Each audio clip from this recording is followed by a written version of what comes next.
When I look at birds, I think, please don't poop on me. And when I look at bees, I think, please don't sting me. So how did the birds and the bees get to be the euphemism for sex?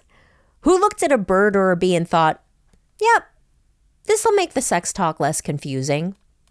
It's like someone said, let's explain one of humanity's most complicated parts of life with the most unhelpful metaphor possible. Because what is the next sentence in that talk?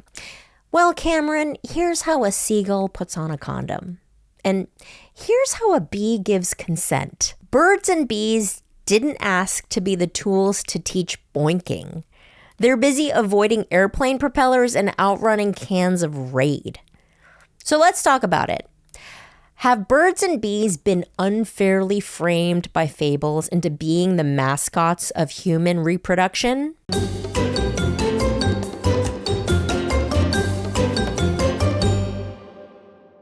Hey, this is Helen Hong, and this is Framed by Fables, the show where we take a look at how beloved stories have trashed unfairly the reputation of animals, or maybe not trashed, and which animals maybe do deserve a little bit more trashing in their reputation. I'm joined by zoologist Joe Wimpenny, who's written not one but 2 books on how humans don't quite understand animals correctly. Is that right, Joe? Yes, so that's right. I've made it kind of my mission to get into all of the animals that we treat really unfairly. And I've written 2 books about this, one about Aesop's fables and one about the animals that we hate and why we need to think of them in a much better light. Well, Joe, we are joined in studio by an expert who's going to help us talk about birds and bees. She is a pediatrician, podcaster, author of the best-selling The Care and Keeping of You series with American Girl, and who has turned puberty into an education empire called Less Awkward. Welcome, Dr. Cara Natterson. Thank you. Thank you so much for joining us. I love the name of your company, Less Awkward. When I first heard it, I was like, is this about first dates? But no, it's about middle school, essentially, right? It's about everything that leads up to a first date, basically.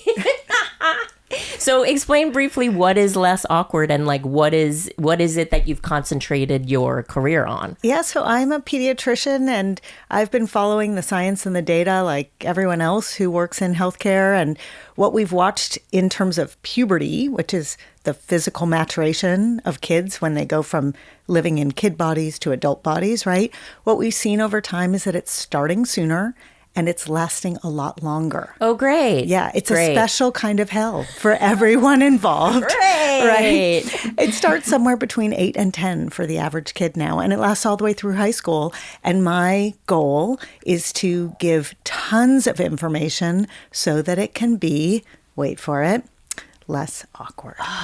Brilliant. Where were you when I was in middle school being like, oh my God, the zits, the periods. And speaking of birds and bees, I have like hardcore old school Korean immigrant parents. So my conversation about like all the talk I ever got about birds and bees was, you have to be careful around men.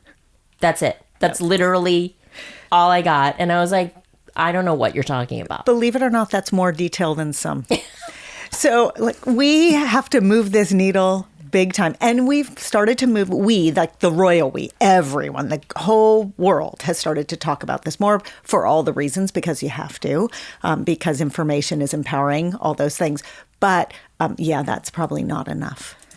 You know, on TV shows, TV sitcoms, there's always that scene where the parent is sweating, being like, okay, little Billy, sit down. And, you know, when a man loves a woman very much, like it's this stereotype of, you know, of like an awkward parent having a horribly awkward conversation. Is that a true thing? Like, is this like a thing that just does really happen in our society?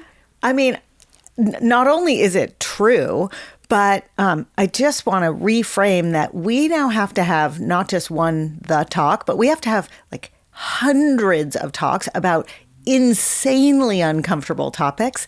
And a lot of the time it goes that way. I'm so curious, Joe, to understand where the birds and the bees came from, because the euphemism doesn't make a whole lot of sense to me. It's so true, Joe. Like, what's the origin story of the phrase, the birds and the bees? Because let's face it, we don't do it like birds or bees. Or do we? Yeah, I know. It makes absolutely no sense at all. Birds and bees, I don't know. I didn't have a birds and bees chat when I was young. You didn't? No, I didn't. Oh, no. I think my parents, that was not their thing. So I don't even know where I picked stuff up from. You know, the usual combination of magazines and TV programs and whatever people were, sniggering about in the playground. But yeah, birds and the bees is certainly one of those things that is pretty prevalent everywhere. The origins are pretty vague, actually. So experts point to this poem by Samuel Taylor Coleridge, which he wrote in 1825, called Work Without Hope. And apparently that was definitely intended to be a reference for sex.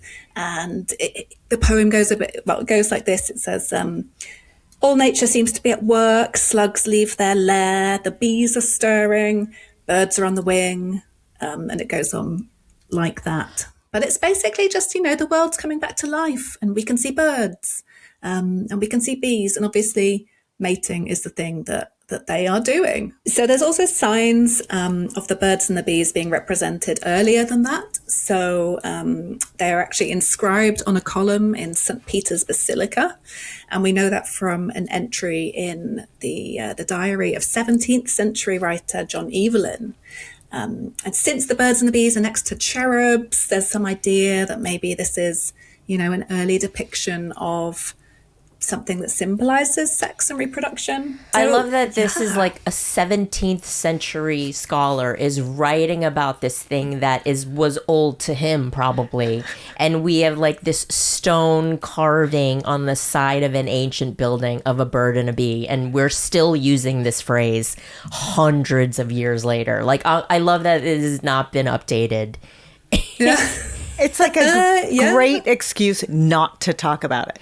I that's a question that I really want to get into with you. Right. Is like, why is it so awkward? And has it always been awkward? Like, why is this just something that people don't want to talk about, parents don't want to tell their kids about? Right. I mean, my origin story is no different than yours. My parents didn't talk to me about it, right? I mean, very few parents, whether it's 20, 40, 100, 200 years ago. Well, I don't know about the ones 200 years ago, but very few parents talk about the excitement that they have when they get to sit down with their kids and have this conversation, right? This is not a thing parents look forward to.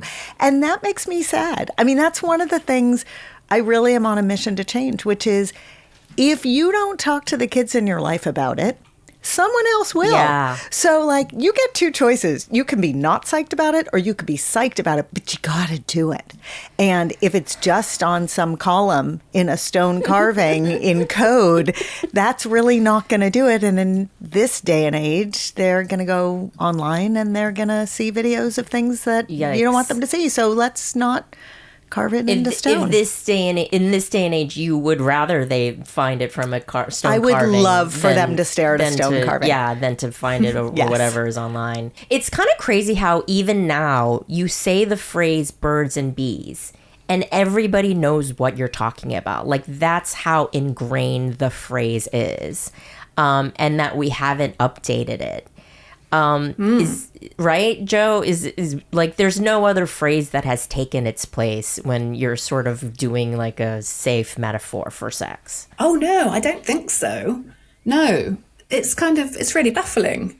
I think things like, the Cole Porter song, Let's Fall in Love. I think these sorts of things just reinforce it because everyone kind of knows that, don't they? And birds do it, bees do it, and I'm not going to try and sing because Yeah. I don't have a singing voice. But I think these sort of things just keep reinforcing that idea of like, this is the way that we talk about sex, even though, I don't actually know anyone that has ever had that birds and bees sex talk.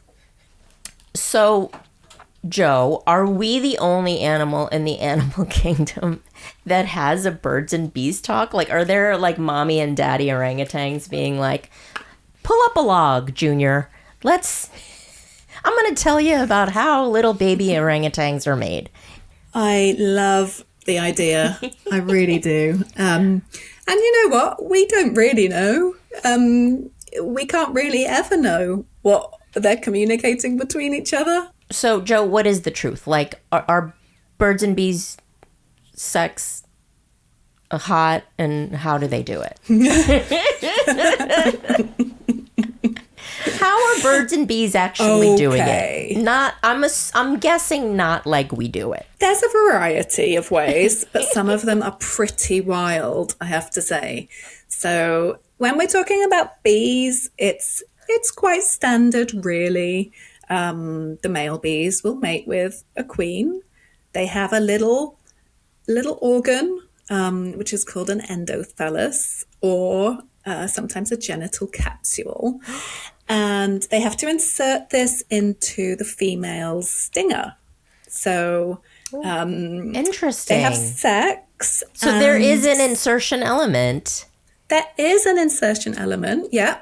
So for honeybees, this takes place midair. They have these kind of flights, and all of the drones are there kind of competing to try and be the one that gets to have sex with the female. Sexy midair flying. Yeah, it's crazy. And things like bumblebees, they have sex on the ground, and it can be quite quick. But the cool thing, which is not something that we do, is that they stay with the female. And the reason that they do that is so that they can form this kind of plug, a genital plug. What?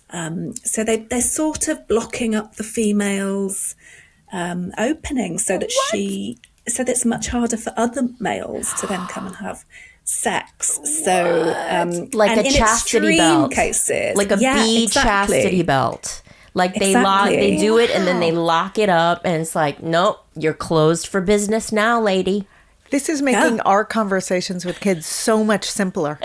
Can you imagine having this series of conversations?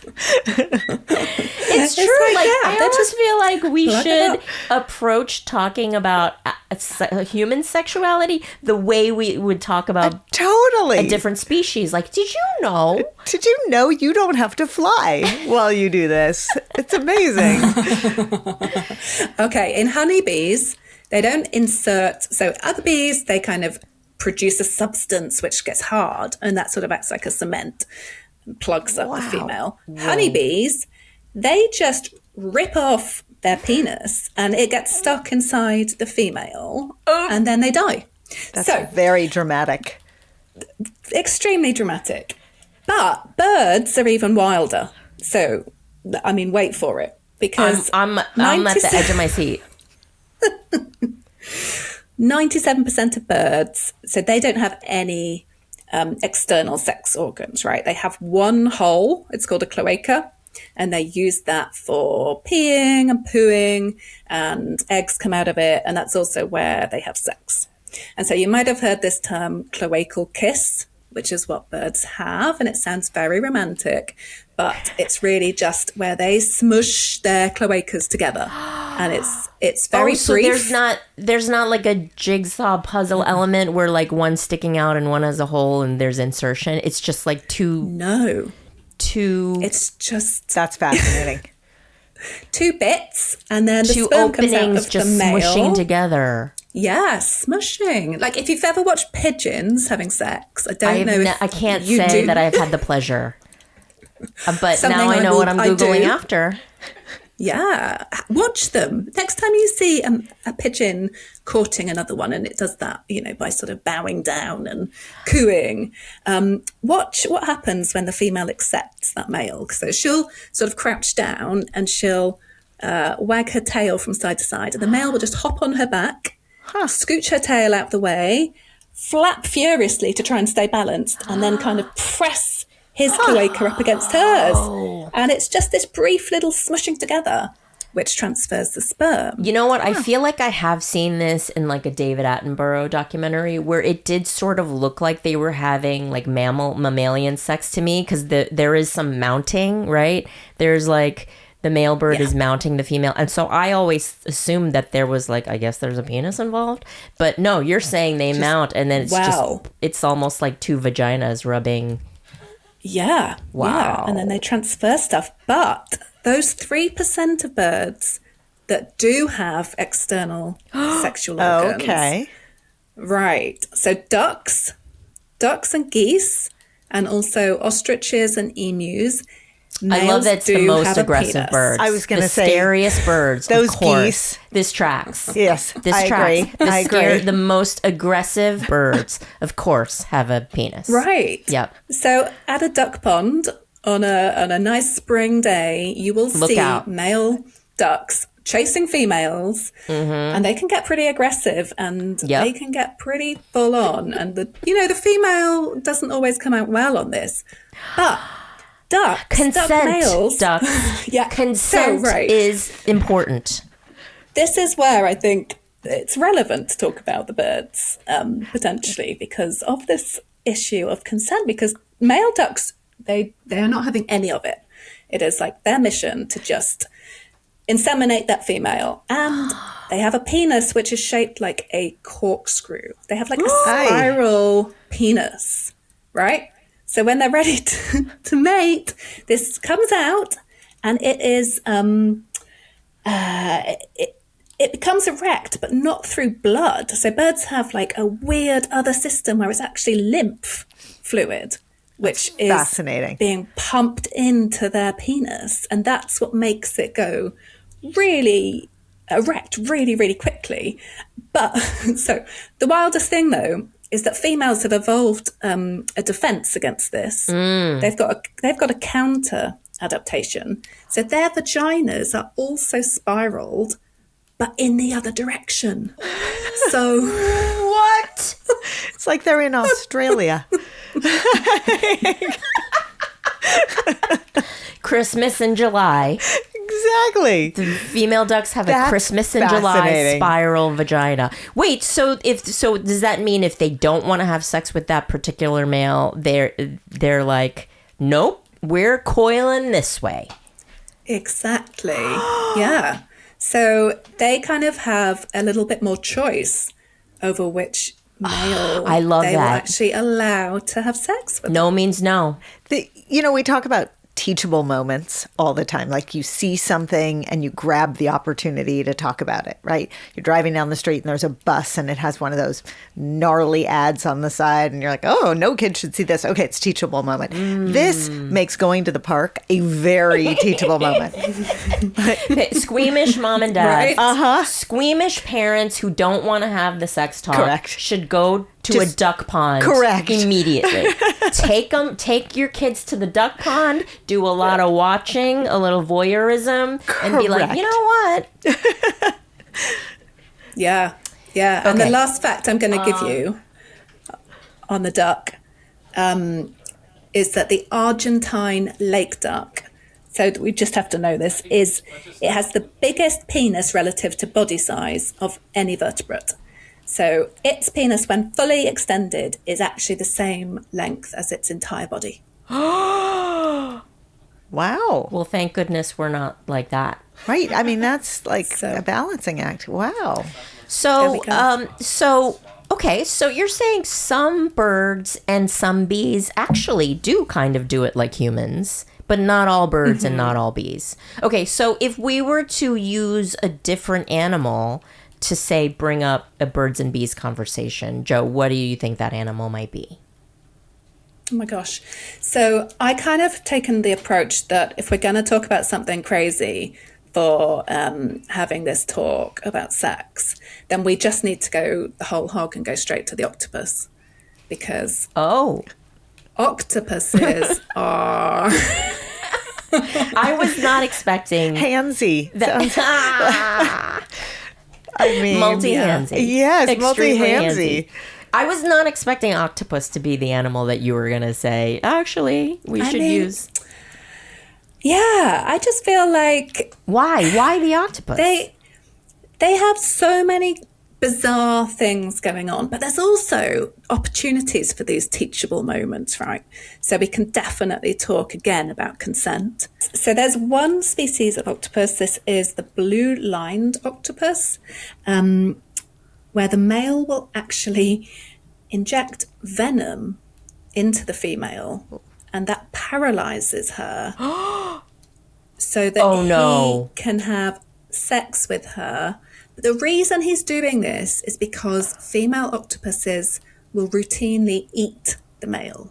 Okay, so there's a lot going on here. Okay, I was going to say it's a date rape drug. It's like a roofing. The male octopus is roofing the female, but you're saying he has to do it to not get literally eaten. So, yeah, I mean, he doesn't know if that female is going to try and snack on him, but it's kind of like better be safe than sorry. So, I feel like this is a little fear-based. Maybe don't bring this up. This maybe not. She might eat you. Or you could say, you know what, kid? You got it pretty easy. Aren't you lucky to be human? Yes. Yes. Yes. Yes. Wow. And so as well as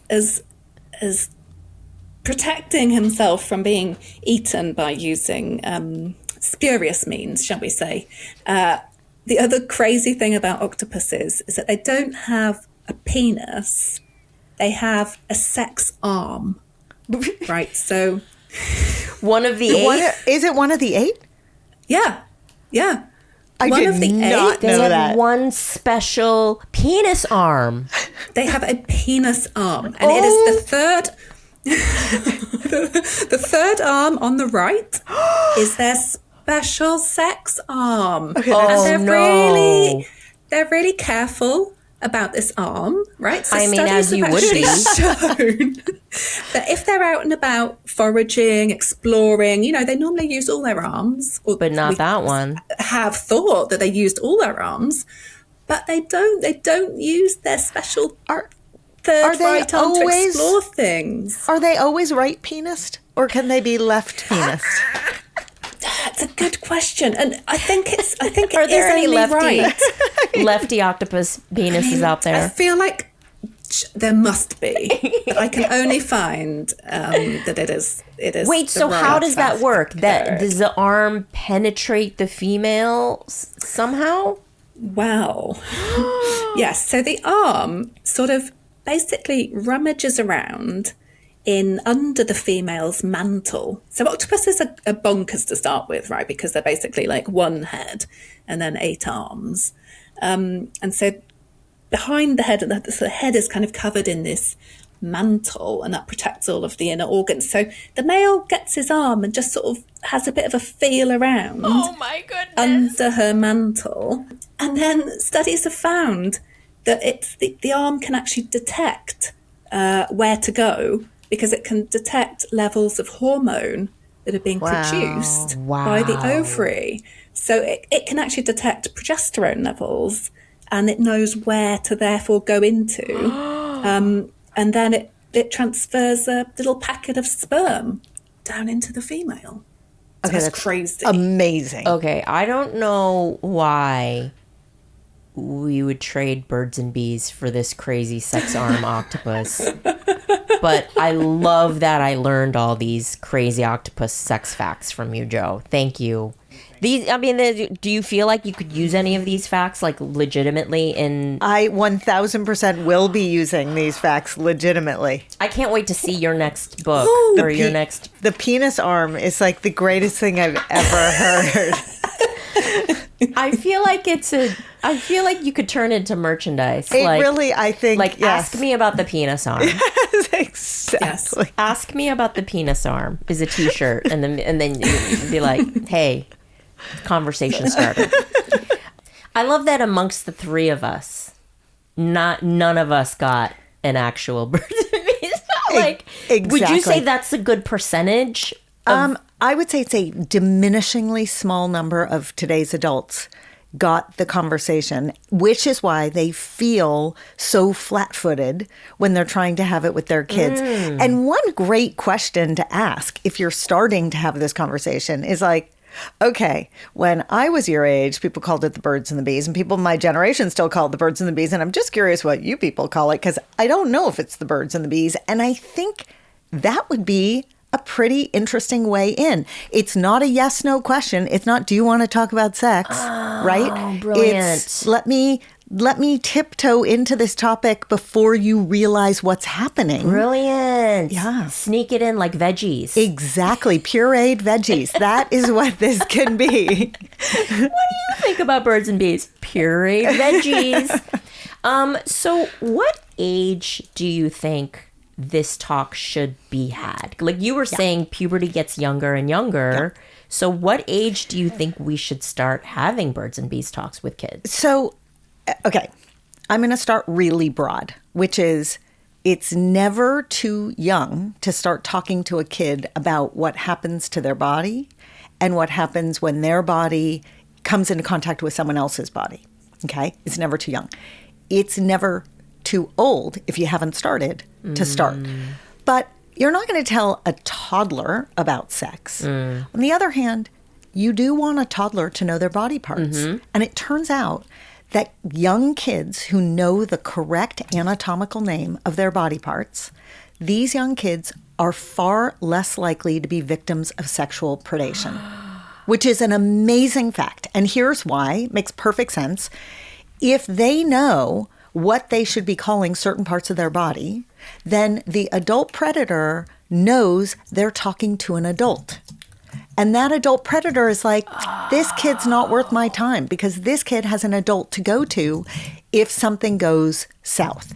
So, you know, word to the wise, if you have a 6-month-old on the changing table, you know, the line we always use on our podcasting and our materials is, if you're saying pocketbooks and swords, it's time to use other language. Like, let's use real language. Now, when do you talk about sex?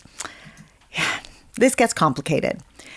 I'm just going to give you a little bit of data about when kids and how kids are learning about sex in order to wrap your brain around this, okay? So the average age of porn viewing in this country, first exposure, is 12, okay? And that's terrifying. Joe's like, I'm so happy I'm not in that country right now. But it's not a lot different worldwide because these platforms are everywhere. But the average age of first porn viewing is 12. 15% of 10-year-olds have been exposed to sexually explicit media. So now you answer the question. Like, I can't give you an exact age, but what I can tell you is if you want to be the one who's educating your kid, if you want to be the one to tell them what sex might look like or feel like, or what consent looks like, or why it's important to have, you know, the partner that you're choosing to be with, if you want all those conversations, I'm just here to tell you 15% of all 10-year-olds are having totally different conversations with their devices, right? They are seeing things that are writing a narrative of sex that is, it looks nothing like the sex you want that kid to have one day. That's crazy. Right? So you're saying parents should look forward to having the opportunity. I think parents and trusted adults. So trusted adult is any person that a kid relies upon for some form of their primary care. It's a parent, a relative, it's a teacher, a healthcare provider, a coach, a mentor. Sometimes trusted adults are like the cousin who's 5 years older and is their real hero, you know? But any trusted adult is someone who can get into conversation with kids about topics that are hard or uncomfortable.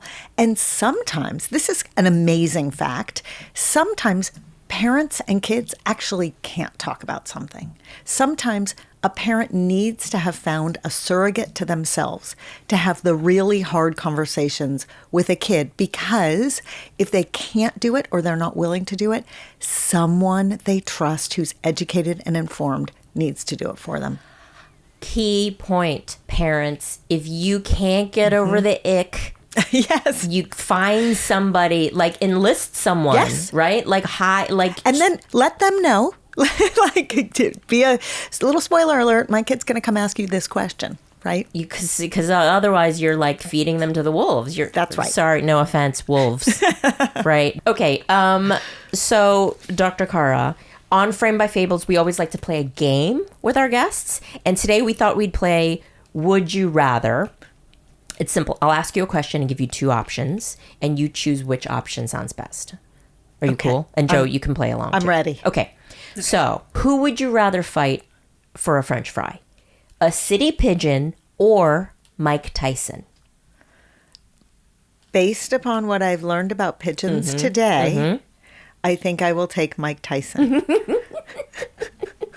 Because a city pigeon might cloacalize you. Correct, for the French fry. And I'm not ready yet. Correct. Okay, who would you rather have as a wing woman at Coachella? A killer bee or a rowdy octopus? Oh, well, I would like the rowdy octopus with, obviously, the right arm penis, the third right arm penis. Absolutely. Yes. Because if you're trying to hook up at Coachella, Correct. who better than Correct. Joe, I love the way you put it. Like he goes under the mantle, he wriggles around in the mantle. What is it that you said? Like he rustles around. He has a little rummage. He rummages around under her mantle. That's going to be a new sexy time talk that I'm going to use. Exactly. Would you like to rummage around When you're underneath my talking to mantle? kids, you can say, listen, I'm going to talk to you about sex, and it's not about rummaging around. Under your mantle. Okay. Cara, would you rather be handcuffed to a hornet's nest or someone who wants to explain crypto? Oh, boy. Tough one. I'd like to learn about crypto, but maybe I'll take the hornet's nest. Agreed. This is horrible. Who would you rather have plop on your laptop? A stripper with BO or a dinner plate-sized tarantula? Wow, I know. I do not even know how to answer I that. did not write this. I didn't write these. I'm going to take probably, well, you know what? I can teach the stripper how to not have body odor because I understand the science. So he and I will get into a great conversation. I'll take that. Brilliant. Dr. Cara, would you rather want to explain sex to your octopus child or to your bird child, knowing what we know now? My own children will tell you, I am happy to explain sex to anyone, anytime. I see that challenge and I take it, and I would like the octopus, the bird, and the bee all in the front row of the classroom. You are like MVP of birds, bees, octopus, any kind of animal sex talk. And I wish you could like inhabit my body when I have to have this talk eventually with my 5-year-old nephew, because just the thought of it is making me cringe, but I feel more empowered after having spoken Okay, but to you. here's what I'm going to tell you. I do this for a living. Yes. And I messed it up 25 different times in 25 different ways, because that is what loving adults do. They try and they fail and they take a do-over and they try again, maybe not 5 minutes later, but like give them a little time. But you will do great. You've got this. And those of us who work in the field, we're just as fallible as everyone else. So go for it. Practice with an octopus. Dr. Cara Natterson, this was amazing. Thank you so much. I feel so much better. I had great laughs with you. I'm going to think of you every time I see an octopus and wonder which arm is the penis arm. How can we find you and follow up with you and all that?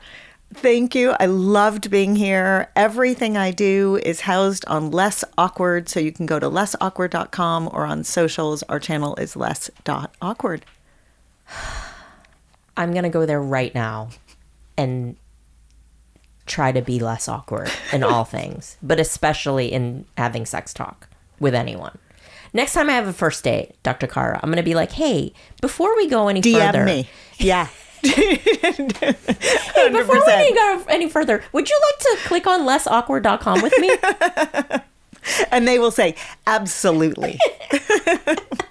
Hold on one second. Oh, yeah. I get a swag bag. This is for you. Joe's books inside. You get a swag I'm bag so excited. with Joe's books and my gosh. and our Framed by Fables logo and Oh my artwork. gosh. I love this. Awkward. Awkward handover. Oh my gosh, Joe. Beauty and the Beast. Mm-hmm. That's awesome. Yeah. Hopefully there's some Aw. Joe, With please, a bee on the cover. please tell No me less. there's an illustrated octopus penis arm in the book. And if not, any future printings of this I am book, quickly looking for it. change the cover artwork Yeah. to an octopus penis. Oh, this is amazing. Yeah, I'm going to say that to my editor. Next edition, we need that. Thank you so much for joining us today on Framed by Fables. You can check out more at framedbyfables.com. Joe, thank you so much for joining us. You can get Joe's books. The links are at our website, framedbyfables.com. You can follow me on all the socials at Funny Helen Hong. There's other Helen Hongs out there. You want to follow Funny Helen Hong.